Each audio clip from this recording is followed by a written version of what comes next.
जय श्री राम। आइए आज आनंद लेते हैं फाग की फुहार और राधा कृष्ण। फाग जब भी आता है तो फागुन मास याद आता है, जिसमें प्रकृति स्वयं रंगों की चादर ओढ़ लेती है। खेतों में सरसों लहराती हैं और आम की बोर से सुगंध आती है। हवा में एक मधुर मस्ती घुल जाती है और इसी ऋतु में फाग की फुहार बरसती है। रंगों, संगीत और प्रेम की फुहार। फाग का नाम आते ही मन में सबसे पहले स्मरण होता है राधा और कृष्ण का।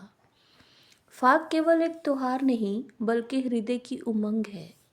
कहते हैं कि ब्रज की गलियों में जब कृष्ण बांसुरी बजाते थे तो राधा और सखियां रंगों से उन्हें सरोबार कर देती थी। वह रंग केवल गुलाल का नहीं था बल्कि प्रेम, विश्वास और अपनत्व का रंग था। कृष्ण की चंचल मुस्कान और राधा की मधुर लज्जा मिलकर ऐसे दृश्य रचती थी जिसे देखकर स्वयं प्रकृति भी मुस्कुरा उठती थी।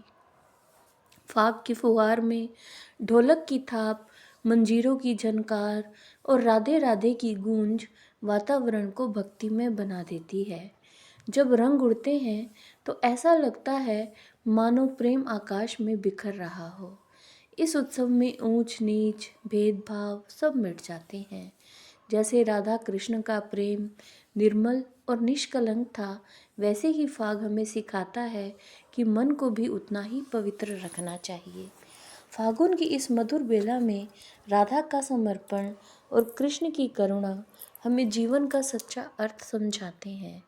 राधा का प्रेम निस्वार्थ था, वो केवल कृष्ण में ही रम गया था और कृष्ण ने भी हर हृदय में प्रेम का बीज बोया। फाग की फुहार उसी दिव्य प्रेम का प्रतीक है जो सूखे मन को भी हरा भरा कर देती है। जब हम रंगों से खेलते हुए शाम और राधे का नाम लेते हैं तो भीतर एक अनोखी शांति उतरती है। ऐसा लगता है जैसे जीवन की सारी चिंताएं उस रंगीन हवा में उड़ गई हों। फाग का ये उत्सव हमें याद दिलाता है कि जीवन क्षणभंगुर है, इसलिए उसे प्रेम, आनंद और भक्ति से भर देना ही सबसे बड़ा उत्सव है। अंत में फाग की फुहार यही संदेश देती है कि प्रेम ही सबसे बड़ा रंग है।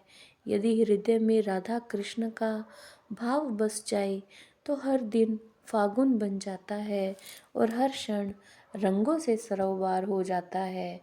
तो ये थी फागुन मास के फाग की महिमा, जिसमें भक्ति, समर्पण और प्रेम के रंग जुड़े हैं राधा कृष्ण से, जो फाग का प्रतिनिधित्व करते हैं। जय श्री राम।